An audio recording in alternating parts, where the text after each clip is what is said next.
In this video, we're going to look at 4 examples of recurrence relations.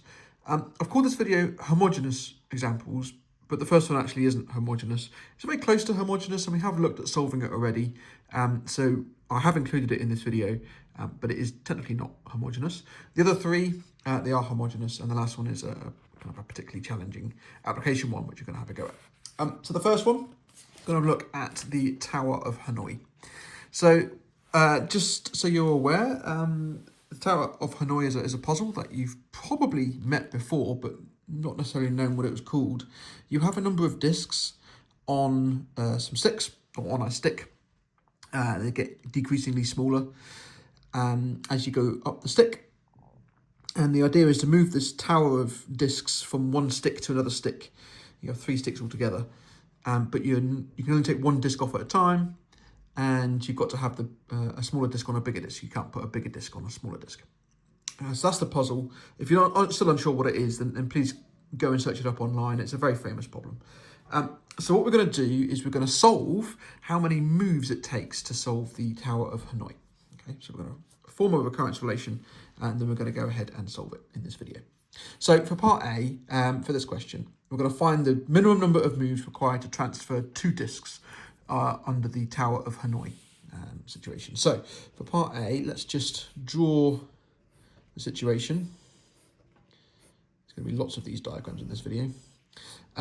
We've got one big disc and one small disc. Okay, so it's a tower of 2 discs. And we're going to move these discs from one stick to one of the other 2 sticks. Doesn't really matter which one. So what I'm going to do is I'm just going to break this down fully into just step by step, so 1 move at a time per diagram. Spoilers, I'm only drawing 4 diagrams, so 3 moves. Okay, so the first move, I'm going to take this small disc off and I'm going to put it on the middle stick. And then the second move, I'm going to take the big disc off this one and put it on the one on the right. The small disc is still there. And then for my third move, I'm going to take the small one off the middle and put it up on that. So I'm doing 1 move there, I'm doing 1 move there, I'm doing 1 move there. That's a total of 3 moves. So find the minimum number of moves required to transfer 2 discs. Well, it's 3. Okay, that's the answer to part A. Part B, show that 3 discs can be transferred in 7 moves. Okay, 3 discs can be transferred in 7 moves. So again, I'm going to draw my little diagram. I'm still only going to draw 4 diagrams. We'll see why in a minute. Oops, these rectangles are getting worse and worse.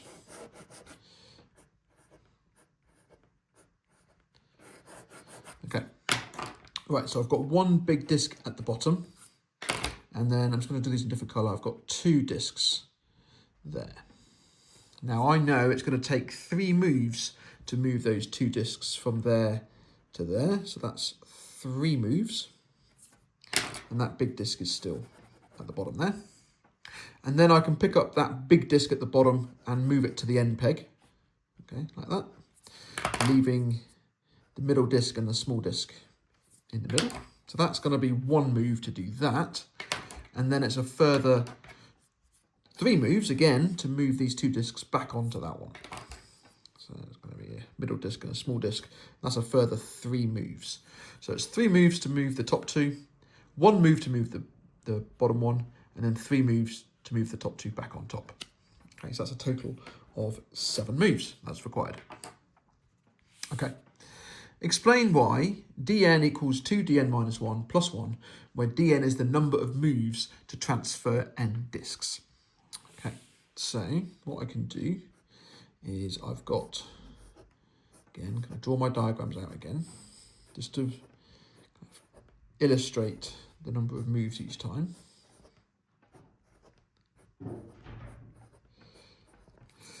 And I'm going to have 1 disc here at the bottom.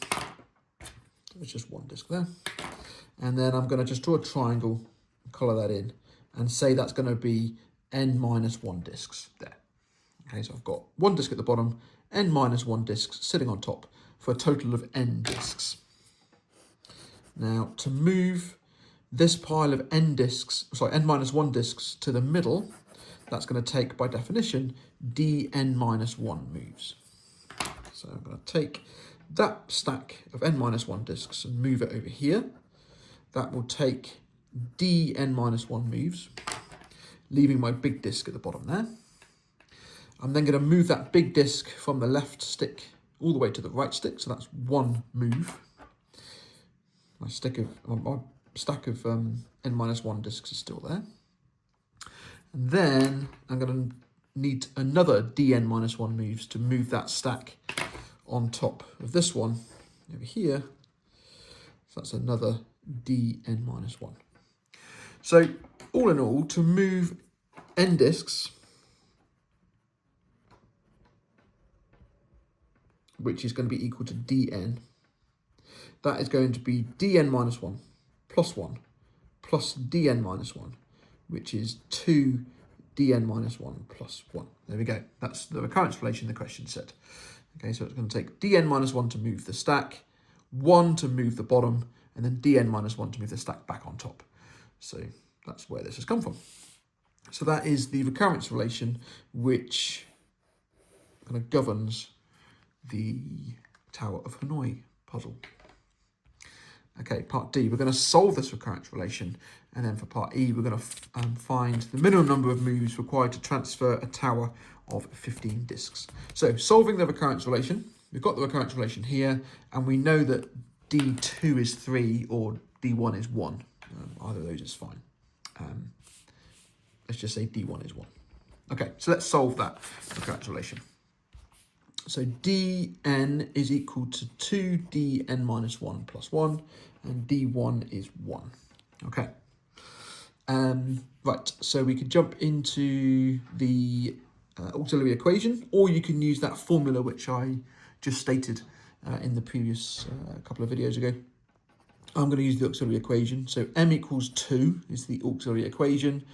So that tells us that the complementary function is dn is equal to some number times 2 to the n.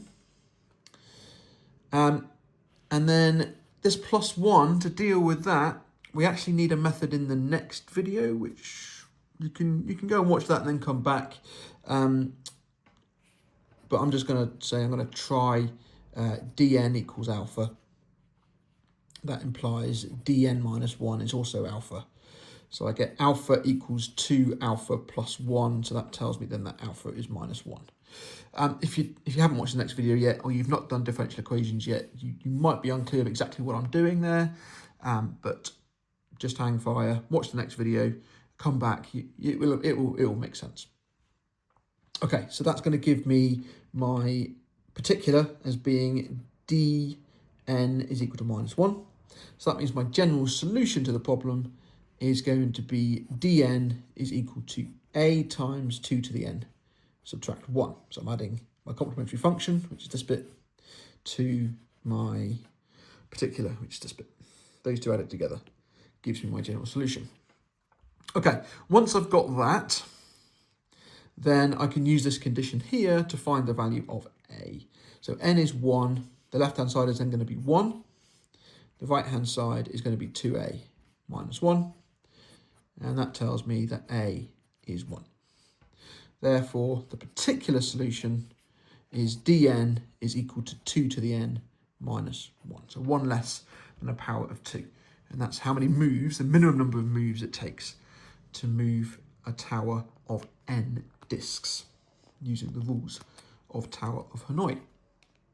Okay, and then part E, what is the minimum number of moves required to move a tower of 15 discs? Well, all we're going to do is we're going to take this and plug in the number 15. So bringing up the calculator, 2 to the power 15, subtract 1. Because by definition, dn is how many moves, the minimum number of moves actually, it takes to move a tower of n discs. So we've got 32,767. So for part E, the minimum number of moves is 32,767 for a tower of 15 discs. Okay, excellent. Right, that was example 1. Example 2. We're going to have a look at solving the Fibonacci sequence for this one. So very famous sequence. The Fibonacci sequence is defined as, one term is defined as the sum of the previous 2 terms. The typical one that we have is the first 2 terms of the number 1, but it doesn't have to be. You can actually choose any 2 numbers for the first 2 terms, and it will give you a Fibonacci sequence. Okay. So we're going to construct and solve the recurrence relation for a Fibonacci sequence. That means that if you want the 100th term of the Fibonacci sequence, you don't have to find the previous 99. You can just put in n is 100, and that will give you the answer straight away. So part A. Construct and solve a recurrence relation for the Fibonacci sequence is defined as the sum of the previous 2 terms. So Fn, the nth term in the sequence, is going to be equal to the n minus 1th term plus the n minus 2th term. Okay, so solve that. We are going to jump to the auxiliary equation, which is m squared is equal to m plus 1. That implies m squared minus m minus 1 equals 0. That tells us that m equals 1 plus or minus the square root of 1 plus 4, all divided by 2, which is 1 plus or minus root 5 over 2. So that is case 1. We have 2 distinct real roots. Yes, they're irrational, but that doesn't matter. They are 2 distinct real roots.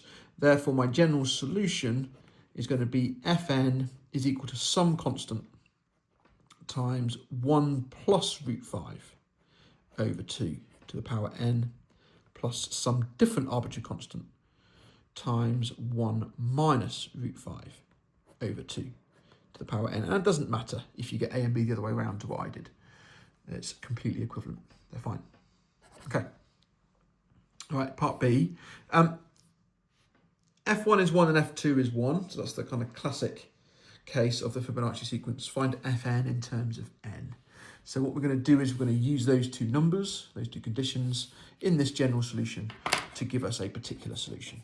So for part B, plugging in n is 1, we're going to get a into 1 plus root 5 over 2 plus b into 1 minus root 5 over 2. And then plugging in n is 2, we're going to get a into 1 plus root 5 over 2 squared plus b into 1 minus root 5 over 2 squared. Okay, so that's a pair of simultaneous equations. Just be careful, if the question used the command word determine, then you would perhaps need to do a little bit more work here just to be carefully clear as to exactly how you obtained the answers for A and B. But because it's just, we're going to find A and B, we're just going to jump straight to the calculator to do this. So slide that across, there we go. Right, so I'm jumping into equation solver on the calculator. It says pair of simultaneous equations, F1 with 2 unknowns. So I'm going to clear anything that's in there. Okay, this top equation is 1 plus root 5 over 2. And then 1 minus root 5 over 2. And that's going to equal 1. So coefficients of A, coefficients of B, and then the constant side. And then this one here, very similar, except it's going to be 1 plus the square root of 5 over 2 squared for my coefficient of A. And then I've got 1 minus the square root of 5 over 2 squared for the coefficient of B. But that still equals 1. If I solve that, GDCs are great because it still gives you the exact answers. So because these 2 numbers here were my coefficients of A, then the first answer is A, so that's root 5 on 5. And then B is minus root 5 on 5. Okay, so that gives me A and B. All right, so now I've got numerical values for A and B. I can state my particular solution as being equal to Fn is equal to root 5 on 5 into 1 plus root 5 over 2 to the n minus root 5 on 5 times 1 minus root 5 over 2 to the n. Which looks really bizarre because you've got so many root 5s kicking around, but whenever n is an integer, that will give you an integer, which is fantastic. Okay, right, I'll leave it there. Part C. Find the limit as n tends to infinity of the ratio of two consecutive Fibonacci numbers for all Fibonacci sequences. Okay, so it's the limit as n tends to infinity. So what's going to happen as n gets bigger and bigger? Well, what we're going to do is, because it's for all Fibonacci sequences, we're going to go back to the general solution here, and we're going to calculate this quotient with this formula. So we want this divided by its previous term. Okay, so if I leave that on screen,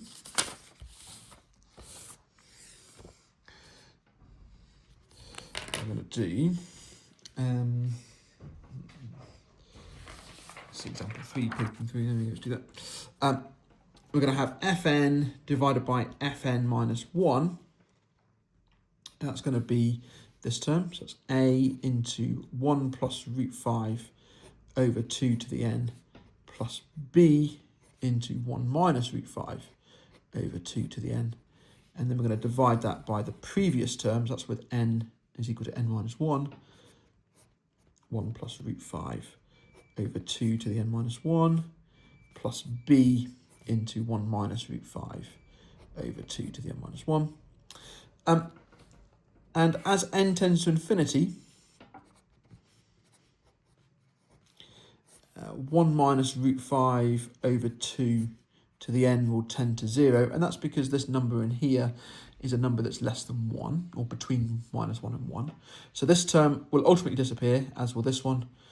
These two won't, because they are bigger than 1. But what we can do is we can say then that the limit as n tends to infinity of this quotient, fn over fn minus 1, is equal to 1 plus root 5 over 2 to the n divided by 1 plus root 5 over 2 to the n minus 1. The a's are cancelled and those are going to 0. And then we can cancel those to give us 1 plus root 5 over 2. That's the answer. You may recognise that number as the golden ratio, okay, sometimes depicted with the Greek letter phi. And as you go further and further down the Fibonacci list of numbers and you find their quotients, to find the ratios of two consecutive terms, they will approach the golden ratio. Okay. Right, so that was example 2. Right, example 3. Okay, we're going to solve the following recurrence relations. So we've just got a couple there, a couple third order recurrence relations that we're going to solve. So for part A, it's a third order because it goes back as far as n minus 3. And then we've got 3 conditions here, which we'll need for a third order recurrence relation. So because it's a third order, this is going to be an m cubed when we're doing the auxiliary equation. That's 2 terms back, so that jumps to m. So just be careful when you're doing questions like this. Constant, linear, there's no quadratic term because there's no an minus 1, and then there's a cubic term. Okay, so let's solve that. Just going to jump into the GDC to solve that one. So it's a polynomial equation with 3 unknowns. We've got 1 m cubed, no squareds. We've got 13 m's and 12 constants. Minus 13 m's and minus 12 constants. There we go. So I get m is minus 3, minus 1, and 4. So those are my 3 roots of the auxiliary equation. Therefore, my general solution, just like you have with the second order recurrence relation case, we can just use all 3 of these and add them together. So the general solution is an is going to be some arbitrary constant times minus 3 to the n plus another arbitrary constant times minus 1 to the n plus a third arbitrary constant times 4 to the n. And that's the general solution.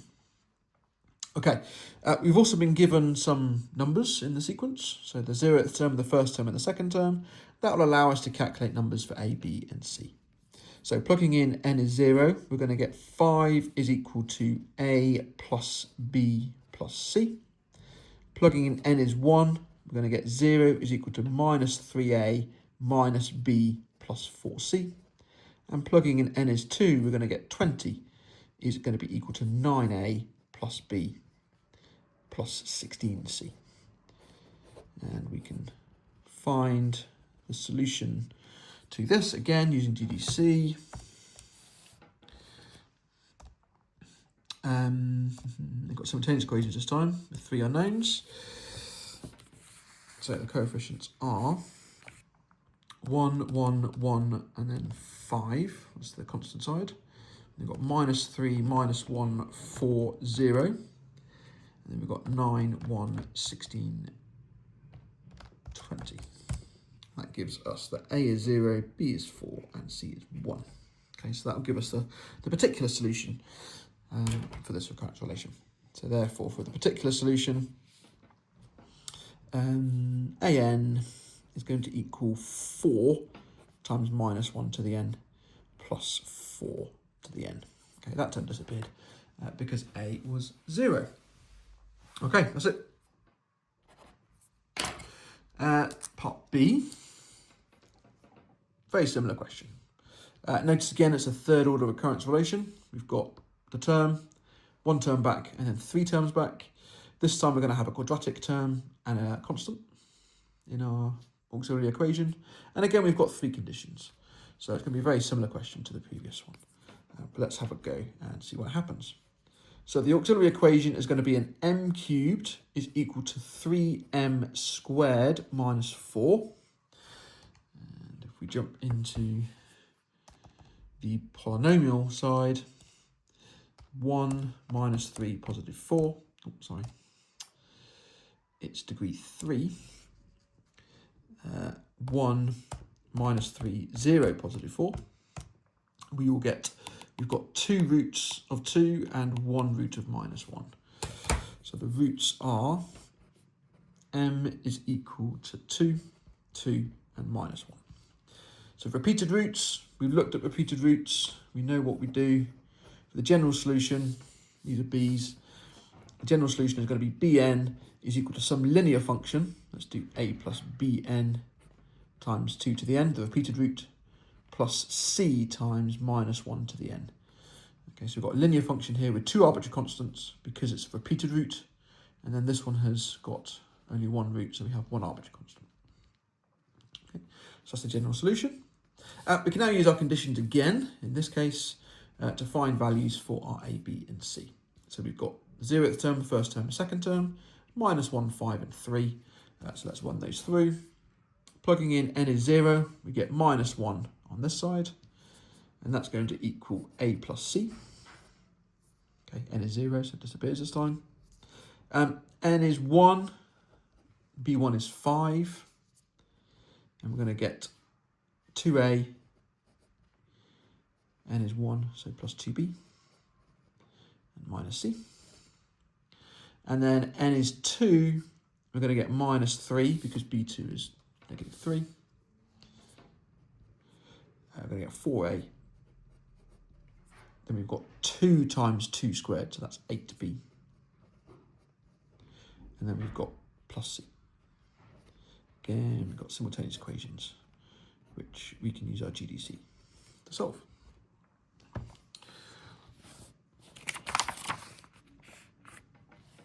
Okay, so coming out of polynomial and going into simultaneous with 3 unknowns.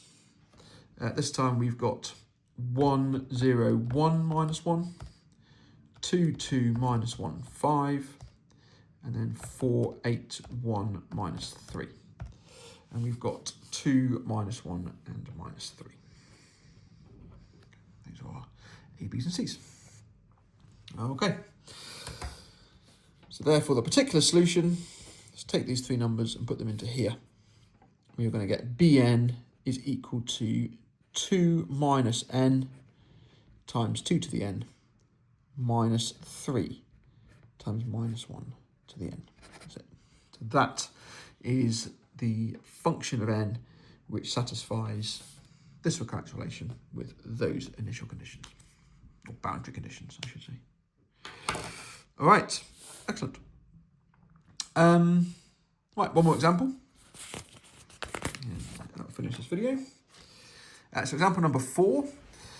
We want to make a garden path. We've got 2 sizes of paving stone. To make your path, we've got a single size stone, which is a 1x1 stone, and a double size stone, which is a 1x2 stone. Single stones come in 3 different colours, and double stones come in 4 different colours. If your path is 1 unit long, you have 3 patterns for your path, because you've got 3 different colours. So you could have a 1x1 stone of colour 1, or a 1x1 stone of colour 2, or a 1x1 stone of colour 3. So those are the 3 options you have if your path is a size 1. Okay, so for part A, how many possible patterns are there for a path that is 2 units long? Okay, so let's just think about 2 units long. If it's 2 units, it's either going to be a 1 followed by a 1, or it's going to be a 2. Those are the only 2 options it can be. It's either a 1 followed by a 1, or it's a double stone, it's a 2. Now, if it's a 1 followed by a 1, then this one has a choice to be either a 1, a 2, or a 3, 3 different colours. And this one also has the choice to be a 1, a 2, or a 3. So that's going to be 9 possible combinations of 2 single stones next to each other. For a double stone, well, we're told that the double stones come in 4 different colours. So you either have a double stone of colour 1, colour 2, colour 3, or colour 4. So there's 4 of those. So that's 4 altogether. So there are going to be 13 different patterns of path that are 2 units long. Okay. All right. And now we're going to do it for 3 units long. So for part 2, for 3 units long, you can either have a single, a single, and a single, or you can have a single and a double, or you can have a double and a single. Those are the only 3 options that you can have. Either a single, single, single, a single double, or a double single. Okay. So there are 3 options here. There are 3 options here, and there are 3 options here. So there's a total of 27 different options if you have 3 singles. For this one, there are 3 options here and 4 options here. So that's 12 for that one. And for this one here, there are 4 options for the first colour of stone and 3 options for the second colour of stone. So there are, again, another 12. And I am saying that these are distinct. So it matters if you step on a stone 1 and then a stone 2, or a stone 2 and then a stone 1. So they are different paths. Okay, so there's 27 of those, 12 of those, 12 of those, 27 plus 24, that's 51. Okay, so there's 51 different patterns that you can make for a path that is 3 units long. Excellent. All right, that answers the first part of the question. Explain why the number of patterns you can make of n units long satisfies the following recurrence relation. Pn is equal to 3Pn minus 1 plus 4Pn minus 2. Okay, so to make a pattern of size n, we can either take a pattern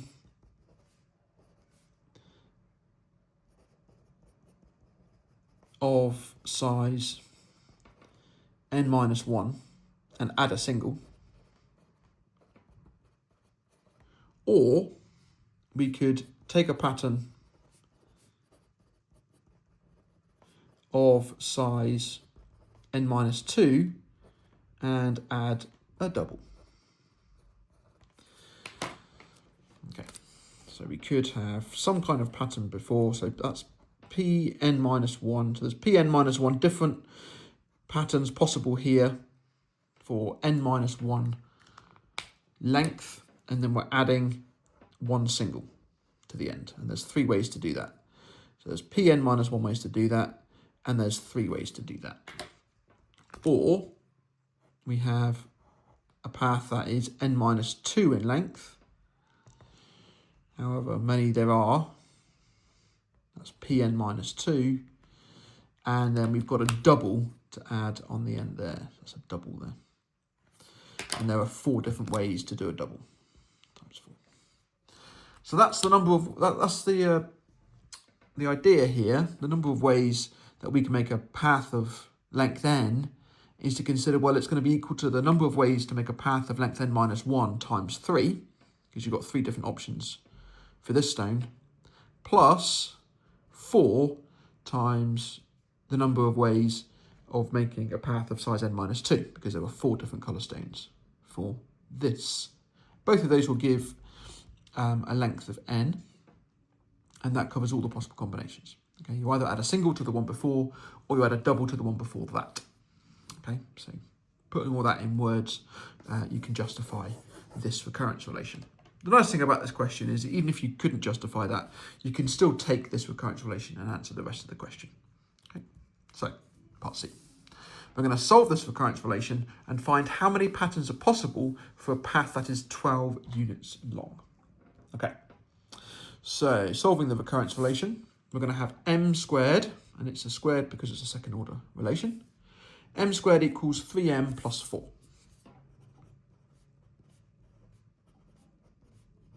Okay, so solving that, we end up with m is 4 or minus 1.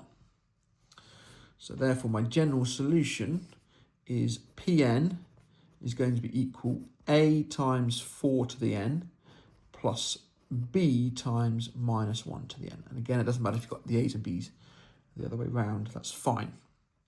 Okay, that's the general solution. Now, recall back here. We are told in the question there are 3 ways to have a path of 1 unit long, and we worked out that there are 13 ways to have a path that was 2 units long. We also know that there are 51 ways to make a path that's 3 units long, but we're going to use that as a check because we only need 2 conditions because we've got 2 constants. So we're going to use a path of length 1 and a path of length 2 to calculate our arbitrary constants, and then we'll check that with our path of length 3 to see if that was it agrees. So we know that P1 equals 3. So that tells us that 3 is going to be 4a minus b. And we know that P2 was 13. So that's going to give us 13 is equal to 16a plus b. Okay, so there's my simultaneous equations. If I add those together, I'm going to get 20a equals 16. So a is 0.8. And then I'm going to get 3.2 minus 0.2 is 3. And just check that with the other equation. 8 times 16, 128, so 12.8. 12.8 plus 0.2, yeah, 13, there we go. Okay, so that got values for A and B, therefore Pn is equal to 0.8 times 4 to the n plus 0.2 times minus 1 to the n. So that's my particular solution. What I'm going to do with that is just make sure that this is 51 when n is 2. That would give me some level of confidence that everything we've done is correct so far. So 0.8 times 4 cubed plus 0.2 times minus 1 cubed is 51. There we go. So that's nice and reassuring. The last part of the question was find how many patterns are possible for a path that is 12 units long. Well, that's going to be P12. So if I go back to here and I replace those 3s with 12s, let's see how many paths are possible, patterns. 13 million. So 13,421,773 possible patterns for a length of 12. That's quite a large number of patterns. All right, that finishes this video. As always, if you have any questions, please just drop them in the comments below, and I'll get back to you when I can. Thanks very much for watching.